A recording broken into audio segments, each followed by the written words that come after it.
নিজের জীবন দিয়ে অন্ধত্বকে দেখা হেলেন কেলার বলেছিলেন, the only thing worse than being blind is having sight but no vision. দৃষ্টিহীনতা নিয়েও প্রায় অলৌকিক এক অন্তর্দৃষ্টির পরাকাষ্ঠা কেলার জানতেন। তথাকথিত দৃষ্টি নিয়েও যুদ্ধমুখর পৃথিবী অন্ধ, এবং এই পৃথিবীতেই ছোট্ট ছোট্ট দ্বীপ হয়ে আশ্চর্য দৃষ্টি নিয়ে বেঁচে থাকছে ছোট্ট ছোট্ট মানুষ, তৈরি করছে আলোকবর্তিকা।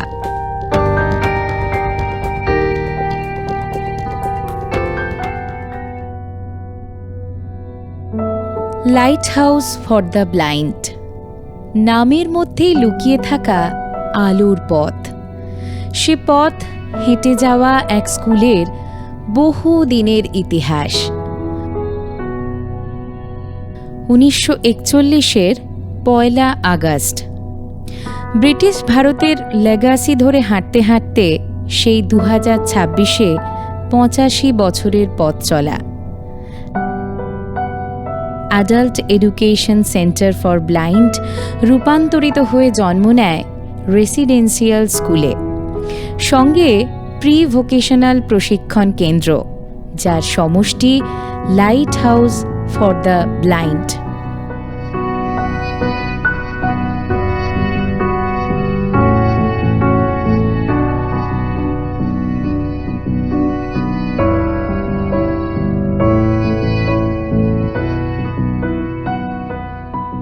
ডক্টর সুবোধচন্দ্র রায়, তিনি একজন প্রতিভাবান প্রবাসী বাঙালি, আমেরিকান প্রবাসী বাঙালি। ওখানে আমেরিকায় লাইট হাউস ফর দ্য ব্লাইন্ডের একটি সংস্থার সঙ্গে উনি যুক্ত ছিলেন। সেই নামে উনি এখানে light house for the blind প্রতিষ্ঠিত করলেন 1941 সালে 1 আগস্ট।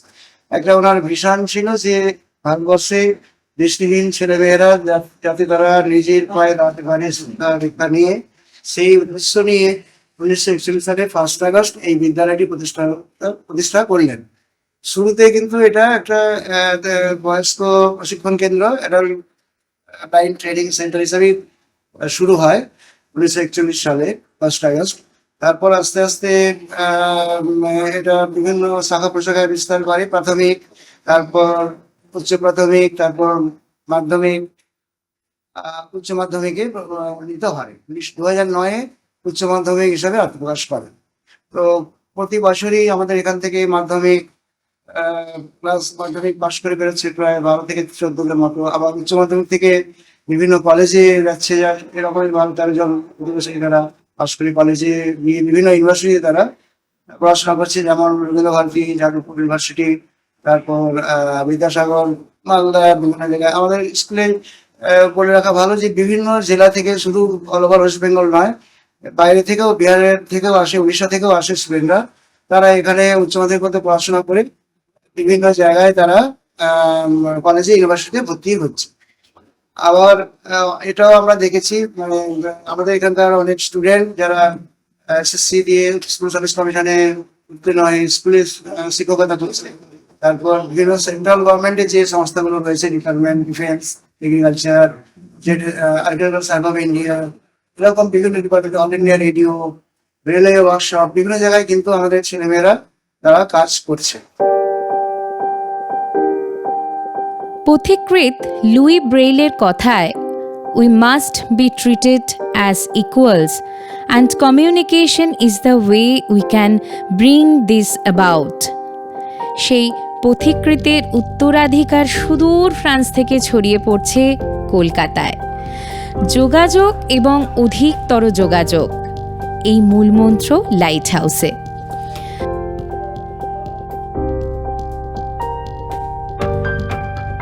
রাজ্য সরকারের দীর্ঘদিনের স্বীকৃতি এবং আর্থিক সহযোগিতাকে পাথেয় করে এগিয়েছে স্কুল। আর্থিকভাবে পিছিয়ে পড়া দৃষ্টিহীনদের মাথায় ছাতা হয়ে দাঁড়িয়েছে লাইট হাউস। লাইট হাউস কথার অর্থ হচ্ছে যে আমাদেরকে আলো দেয়। অর্থাৎ এটা আপনারা জানেন যে এটা একটা ব্লাইন্ড স্কুল। এই ব্লাইন্ড ছেলে মেয়েদের কিন্তু চোখে আলো নেই। আমি নিজে কথা বলছি, আমার চোখেও কিন্তু আলো নেই, কিন্তু এই লাইট হাউস কিন্তু আমাদের চোখে আলো দেয় এবং আলো দিয়ে দিশা দেখিয়ে দেয় যে এইভাবে চলতে হবে, এইভাবে গেলে কিন্তু নিজের লক্ষ্যে পৌঁছানো যাবে। তাই আমি একজন শিক্ষক হিসাবে বলতে পারি যে এই বিদ্যালয় থেকে যে সমস্ত কৃতি ছাত্রছাত্রীরা বেরায় তারা কিন্তু প্রত্যেকে নিজের জায়গায় নিজের নামের প্রতি সুবিচার করতে পারে এবং শুধু তাই নয়, সমাজকে আজ পর্যন্ত যা যা তারা নিয়েছে সমাজকে সেটা চেষ্টা করে কিছুটা হলেও ফিরিয়ে দেওয়া, কিছুটা হলেও তাদের সেবা করা। এতদিন সবাই জেনে এসেছিল যে ব্লাইন্ড বা যে কোনো ধরনের হ্যান্ডিক্যাপ মানে হচ্ছে শুধু সমাজ থেকে নিতে পারে, কিছু দেওয়ার হয়তো ক্ষমতা নেই, কিন্তু না, আজকে সেটা ভুল প্রমাণিত হয়েছে। আজকে আমার এই বিদ্যালয়ের ছেলেমেয়েরা কিন্তু সমাজকে অনেক কিছু দিতে পারছে। সমাজ যে ধরনের চাইছে হয়তো পুরোটা দিতে পারছে না ঠিকই, কিন্তু যতটা সম্ভব তাদের সাধ্যের মধ্যে যতটা আসে ততটা বেশি কিন্তু তারা দিতে পারে। এবং আমি নিজেও চেষ্টা করছি এই ছাত্রছাত্রীর মাধ্যমে নিজেকে ছড়িয়ে দেওয়ার এবং ছড়িয়ে দিয়ে তারা যাতে সমাজের বিভিন্ন জায়গায় ছড়িয়ে পড়তে পারে এবং নিজের যে দক্ষতা সেই দক্ষতার প্রমাণ করতে পারে, তার জন্য কিন্তু তারা কিন্তু এগিয়ে চলেছে এবং আমরাও চেষ্টা করছি পেছন থেকে তাদেরকে আরও এগিয়ে নিয়ে যাওয়ার জন্য। পশ্চিমবঙ্গ বোর্ডের সিলেবাসে ক্লাস থেকে ক্লাসে মনোযোগের অন্ত নেই। চলছে পৃথিবীকে চেনার ক্লাস, চলছে ইতিহাসকে জানা। তন্ময় মুখ চোখ কিছু না দেখেও দেখে নিচ্ছে অনেক কিছু।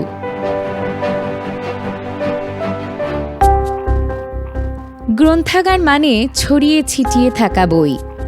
এই ছবির চেয়ে একটু অন্যরকম লাইট হাউসের লাইব্রেরি। বই আছে, তবে সেখানে আঙুল দিয়ে পড়ার তোড়জোড়। কিশোর মুখ আসছে, হাত রাখছে, পড়ছে, তারপর শূন্য ঘরে সেই সমস্ত ব্রেইলের পাতা অপেক্ষা করছে দ্বিতীয় মুখের জন্য। গ্রন্থাগার নিজেই এক চরিত্র হয়ে উঠছে।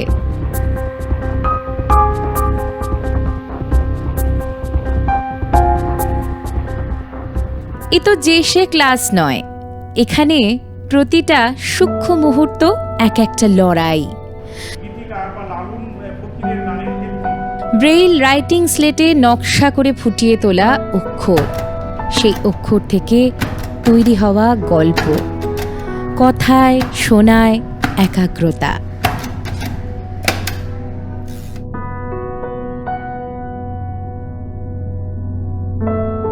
এটাকে বলে স্টাইলাস।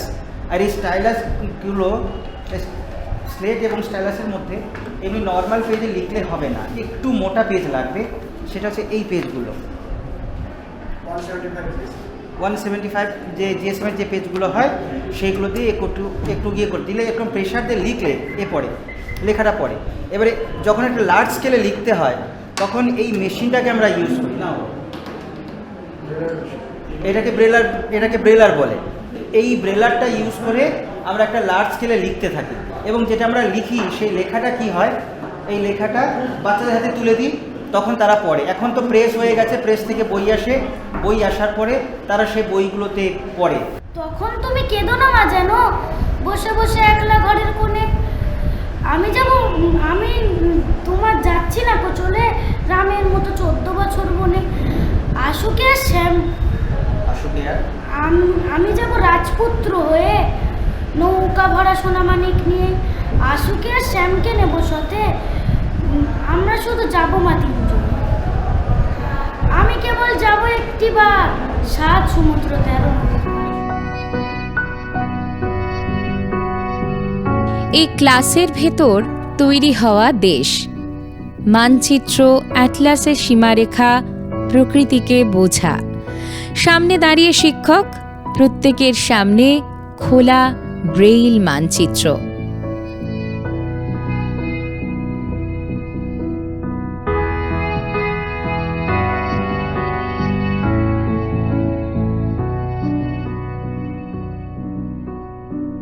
সাইটের বা নর্মাল স্টুডেন্টদের জন্য যেমন অ্যাটলাস রয়েছে, মানচিত্রের বই যেমন রয়েছে, দৃষ্টি প্রতিবন্ধীদের জন্য সেই রকম সিস্টেমটা ছিল না। অ্যাটলাস বইটা মানে দৃষ্টি প্রতিবন্ধীদের জন্য অ্যাটলাস বই ছিল না, সেটা রিসেন্ট 2-4 বছরের মধ্যে এটা তৈরি হয়েছে। আমাদের ন্যাটমো কলকাতা সংস্থা তৈরি করেছে। এই যে আমার হাতে যে আহ, ভারতের মানচিত্র মানে দৃষ্টি প্রতিবন্ধীদের জন্য যে অ্যাটলাস বইটা আছে, এই বইটার সাহায্যে অ্যাটলাসের সাহায্যে আমরা বা আমি এদেরকে মানে ক্লাস 10 বা 9, 8 আমি যে ক্লাসে যাই সেই ক্লাসে এই মানচিত্রের বইয়ের সাহায্যে অ্যাটলাসের সাহায্যে তাদের দেশের মানে আমাদের ভারতবর্ষের ম্যাপ, জেলার ম্যাপ, রাজ্যের ম্যাপ সম্পর্কে আমি অনেক ধারণা দিয়ে থাকি। এই অ্যাটলাসের কি একটা বৈশিষ্ট্য, এটাতে ব্রেলের সাহায্যে লেখা আছে প্লাস ইঙ্কের সাহায্যেও লেখা আছে, ইঙ্ক প্লাস ব্রেল দুটো একসঙ্গেই দেওয়া আছে। এবার যে ম্যাপগুলো দেওয়া আছে এই ম্যাপগুলো ট্যাকটাইল পদ্ধতিতে করা আছে, যেহেতু ওদের দেখার সমস্যা সেই জন্য তারা সবকিছু ফিল করে ট্যাকটাইল পদ্ধতিতে। এবার এই ম্যাপটা সোজা না উল্টো, আমি যদি তাকে যদি ধরতে বলি যে এইটাই একটা ম্যাপ, তাহলে আমি যদি এইভাবে দিয়ে দিই তাহলে ও তো সোজা এইভাবে ভাবতে পারে, তাই না? তাহলে ম্যাপটার সোজা বা উল্টো দিক কোনটা? যে কোনো ম্যাপের একটা বর্ডার যে থাকবে, বর্ডারের পর একটা বাম দিকে মানে আমি বা যে ব্যবহার করবে তার বাম দিকের উপরে একটা মার্ক থাকে, যে মার্কটাকে বলা হয় কাট মার্ক। এই মার্কটা যখন ওরা প্রথমে হাত দিয়ে ফিল করবে কোন দিকে আছে, এরকম ভাবে তারা হাত দিয়ে চারিদিকে দেখবে, দেখার পরে যখন দেখছে আমি যদি এইভাবে উল্টো ভাবে যদি তাকে দিয়ে দিই, ও অটোমেটিক হাত দিয়ে বের করে এটা দেখে নেবে, দিয়ে এটা সোজা করবে। সোজা করার পর এখানে নর্থ লাইন আছে, আমি হাত দিয়ে ফিল করতে পারছি নর্থ লাইন। এবার ভারতের যে বর্ডারটা আছে এরকম হাত দিয়ে ফিল করে সে ভারতের মানচিত্রটা বুঝতে পারলো। এবার এই ম্যাপের যা কিছু আছে এখানে ব্রেলে লেখা আছে। এই ব্রেলে লেখার পর এখানে যেমন ভারতের মৃত্তিকা লেখা আছে, এই ভারতের মৃত্তিকা মানে এই ম্যাপটা ভারতের মাটি সম্পর্কে আইডিয়াটা দিচ্ছে। এবার এই ম্যাপের ইন্ডেক্স, জিওগ্রাফিতে আমরা জানি যে ইন্ডেক্স ইউজ করা হয়, ইন্ডেক্সের এখানে ইন্ডেক্সগুলো দেওয়া আছে, এই ইন্ডেক্সের সিম্বলটা দেখতে হবে হাত দিয়ে ফিল করে, এই রকম ইন্ডেক্স কোনটা সেই অনুপাতে সেই জায়গার মাটি বা মৃত্তিকাটা দেখানো হয়। ব্রেইলের পাতা থেকে ডেস্কটপ সফটওয়্যার, ব্রেইলের সেই কথার সারমর্ম ফুটে ওঠা লাইট হাউসের একাধিক কাজে। যোগাযোগ, একমাত্র যোগাযোগই পারে সমস্ত অক্ষমতা ভুলিয়ে দিতে। কম্পিউটার প্রশিক্ষণ চলছে শ্রাব্য মাধ্যমকে কাজে লাগিয়ে।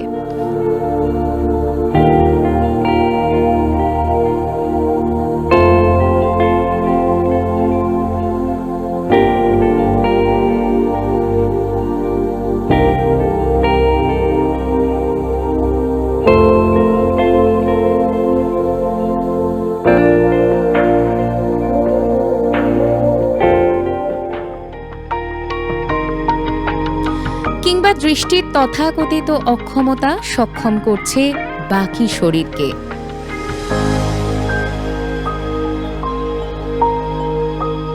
আসনে সমষ্টিগত শারীরিক কসরতে ওরা নিখুঁত থাকছে, আলো হয়ে পাশে থাকছেন প্রশিক্ষক।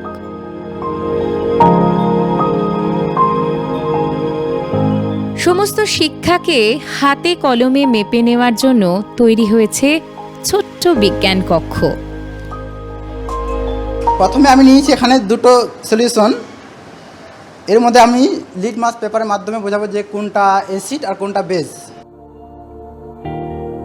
ওদেরকেও লিটমাস কাগজ দিয়ে বলে দিচ্ছে কোনটা অ্যাসিড কোনটা ক্ষার।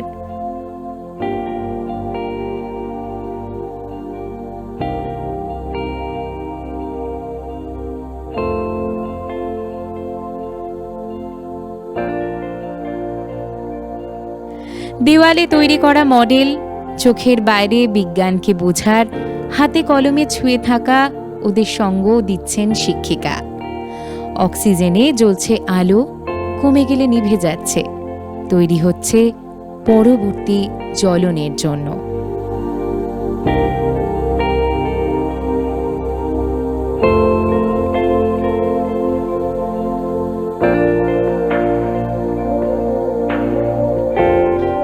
মানচিত্রে যে দেশকে ওরা চিনছে সেই দেশকে সঙ্গীতে আকার দিচ্ছে। সমবেত কণ্ঠ সুরে একসাথে উচ্চারণ করছে সলিল চৌধুরীর কথা। হিমালয়ের শীর্ষ যেমন, এদেশ উঁচু রবে তেমন। এই দেশ আমার, এই দেশ এই মাটিতে জন্মেছি।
এই দেশ আমার এই দেশ।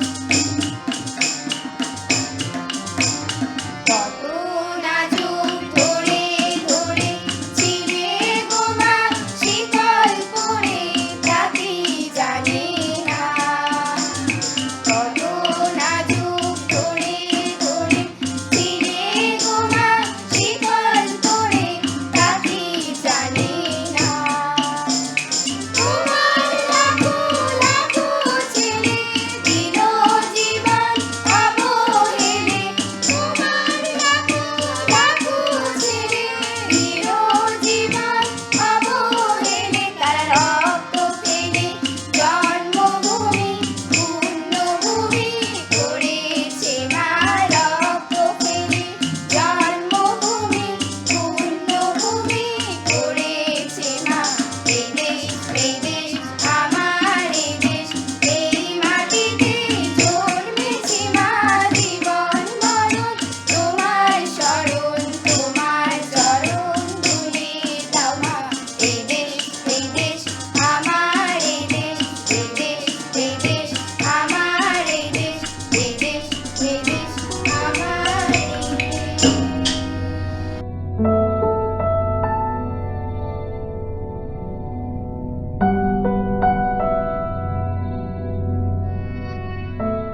দৃষ্টির সঙ্গে স্বাদের তো তেমন কোনো যোগাযোগ নেই। সেই কথা মাথায় রেখে ওরা ভোকেশনাল প্রশিক্ষণে নেমেছে কেক তৈরি করতে। টেবিল ঘিরে দল করে ঘিরে ধরা উৎসুক মুখ। একটি সুস্বাদু কেক তৈরি হচ্ছে অচিরে।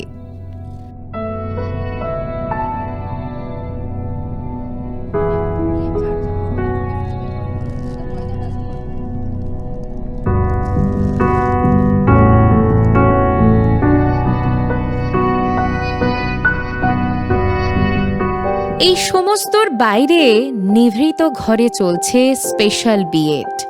দৃষ্টিহীনদের পাথেয় হওয়ার জন্য তরুণ শিক্ষক শিক্ষিকা তৈরি হচ্ছেন ক্লাসে। সমস্ত কিছু নিয়েই লাইট হাউস আলো দেখাচ্ছে। নতুন নতুন সাজে ওদের জমছে নাচের আসর।